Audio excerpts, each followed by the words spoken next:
All right, guys. Here, let me link this in chat. All right, linking it in chat. Make sure you like this vid. All right, it'll be in the, it will also be in the description below.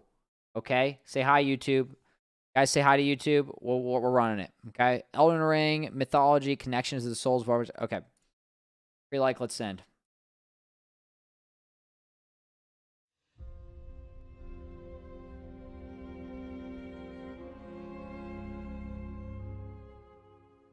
I've been playing Elden Ring non-stop since it released. In the roughly 10 days that have followed Elden Ring's release, I've clocked in about 50 hours of gameplay. I've been trying to defeat all the bosses and gather all the lore items I can get my hands on, and despite my hard-headed persistence, I'm only about halfway through.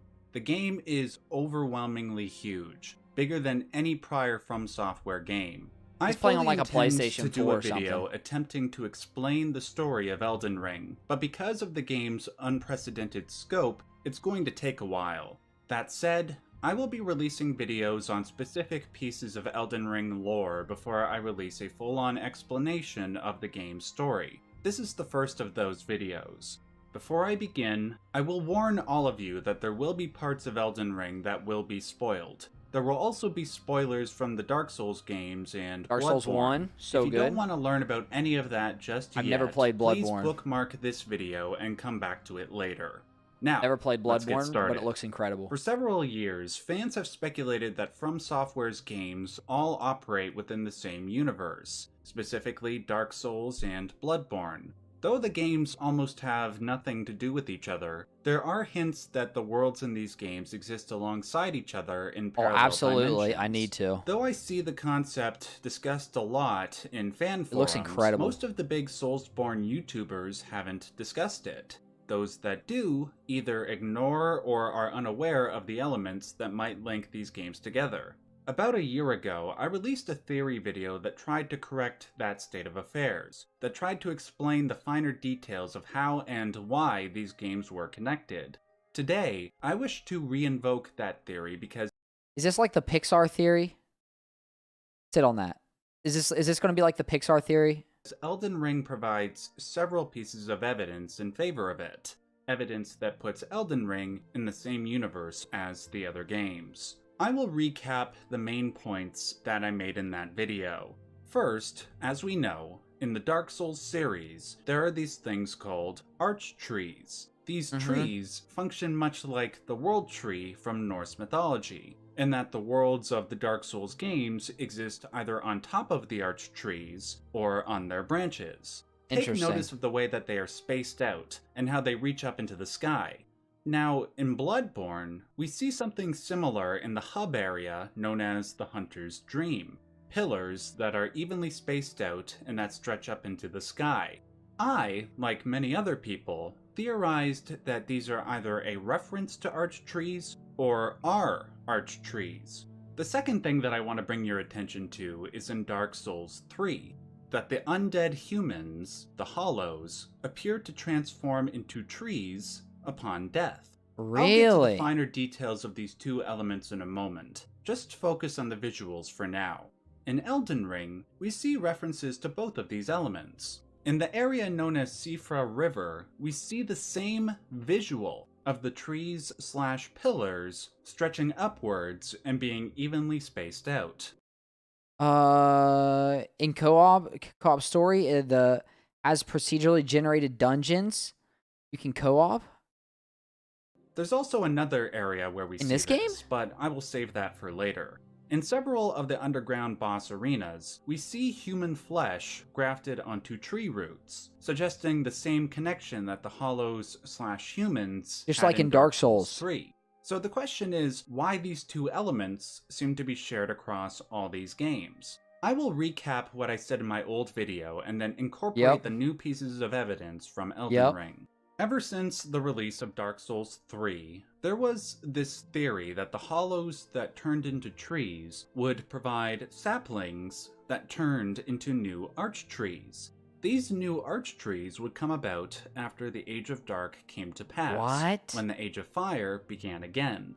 This theory works well for several reasons, the least of which is that it reflects one of the central themes of the Dark Souls series, the inevitable cycle of death and rebirth, the cycle of Age of Fire and Age of Dark. Another piece of evidence is the characteristic of hollowness. Many of the arch-trees, if not all of them, are hollow. The world of Lordran from Dark Souls 1 sits upon a tree known as the Great Hollow. In the Dark Souls 3 DLC, you fight a boss inside a hollow arch-tree. In Dark Souls 2, the arch-trees in the area known as Things Betwixt are hollow. And just like all these trees, the beings that turn into trees are described as hollow. In this way, the hollow humans and the hollow arch-trees reflect the old hermetic principle of as above, so below. As above, so below refers to the religious belief that a human being is made in the image of God, that the microcosm is made in the image of the macrocosm.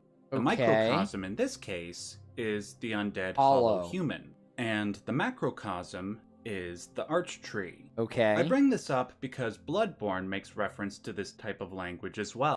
Guys, we're all here, right? We're all here with this. We know we're following. It's not just me, we're following. Right? The boss, known as the Orphan of Kos, was born from the god of the same name. Though, as the character Mikolash pointed out, it was also known as Cosm. Kos was the macrocosm, and the Orphan was the microcosm.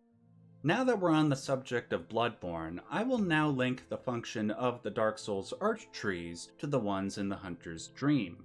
In the realms of both psychology and religion, there is a theory about how the mind is in part material, and the material world is in part mind. The duality and unity of mind and matter is a concept that has been explored in several video games, where the products of one's mind can come to life. These games include Silent Hill, Control, Death Stranding, and for the purposes of this discussion, Bloodborne. The two key examples from Bloodborne are the levels known as the Nightmare of Mensis, dreamt up by the School of Mensis, and the Hunter's Dream. They are products of a mind, or minds, but they are also physical places one can go to. I think the arch-trees in Dark Souls represent the same principle, because just as a human/hollow is a unity of mind and matter, so is the arch-tree that they were born from. Just as a human mind is capable of a diversity of creations, an arch-tree is able to birth a world with a diversity of life. The Hunter's Dream in Bloodborne is just one of many dreams from several other individuals standing side by side. Before I move on to how Elden Ring fits into all of this, I want to acknowledge one major criticism that some people have had about this theory. Though the pillars in Bloodborne and Elden Ring reach up into the sky and are evenly spaced out like arch-trees, they don't appear to be hollow, and actually appear to be made out of stone. It's hard to say whether or not they are made of stone, because when you're in the game, bark and stone look so similar. But nonetheless, it's fair to think that they do look like stone, and they definitely are not hollow. At first, I did not know how to respond to this criticism, so I had to reach out to people who are greater scholars of Soulsborne lore than I am. One gentleman I spoke to, named EnrioX0, helped me reconcile this criticism with my theory. He said that when you're in something like a dream, or a state that is further away from reality, these pillars will look more like petrified arch-trees or stone, lifeless, unconscious, and unhollow. However, when in actual reality, the trees spring forth into conscious life, hollowing out in the process. This works well when you consider... So basically, it's the same thing as when something's in and out of focus in a camera, right? I'm assuming that's the similarities. Or you're looking at a flower farther away versus focused in. Makes sense? It's all a dream. Lands between makes sense. It's all a dream. Yes, exactly. So you have to pull it in reality. The closer you get, the more the mind over matter becomes a thing, right?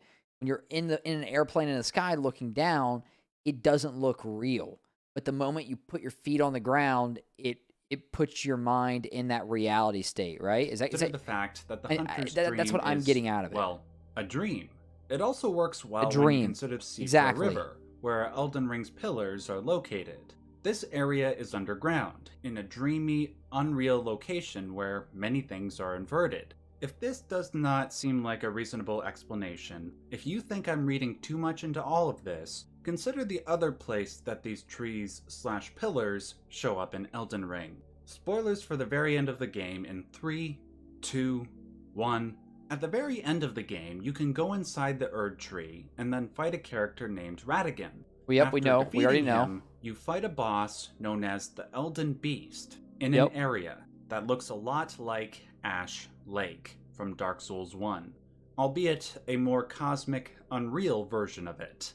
Even if my attempt to explain the finer details of the arch trees/pillars weren't clear, the last example I provided should demonstrate that the arch trees I'll tell you when it's over. I'll tell you when it's over. And Elden Ring are more than just callbacks to Dark Souls. They lie at the very foundation of these games.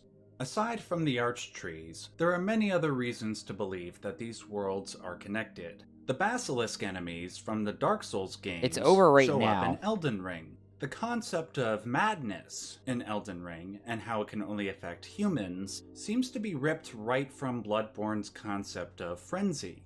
There's the character of Patches, who shows up in all the From Software games, including Bloodborne. It doesn't look like they show the end bosses anymore.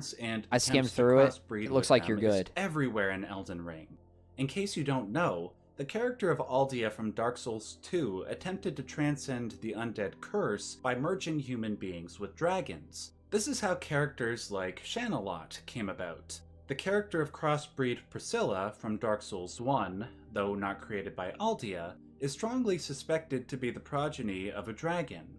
In Elden Ring, there's the character of Dragonkin Soldier of Noxtella, we one-shot him. An attempted merging. Those are just some of the minor examples. I'm sure there are others that I'm forgetting, and others within Elden Ring that I have yet to discover. I hope that if you come across them, you'll notify me in the comments section of this video. There are other elements to this theory that I wish to discuss, namely how the Erd Tree came about, and how it might have been responsible for giving the world of Elden Ring its name. That name, of course, being the Lands Between. But that will have to be saved for another time. If you like this video, please give it a like. It's free and it helps me out a lot. Guys, make sure you like. Deep dives make sure you like Max. Software games, Max knows what's good. That are easier to understand but no less deep. Consider clicking on either of the videos you see on screen now. If you enjoyed this video or any of the other videos on my channel, please consider supporting me on Patreon. There are multiple tiers with multiple rewards to choose from, including early access to my videos. Finally, I want to acknowledge and thank the team I've put together who are helping me piece together. Wow. Wow. What a freaking crazy video. I'm going to link this in chat one more time, guys. If you haven't given it a like, make sure you give it a like. That's insane. Because the Erd trees feed on death. What is the bottom of the main Erd tree? What if my 5-head theory, right? They're either absorbing life, Erd tree is absorbing life or souls or whatever, or it's releasing it, right? It's like just like the Hollowed, it's releasing its seeds. One of the two. I'm just guessing. I just saw one video. I don't know. I'm not a theory mancer over here. I'm not spitting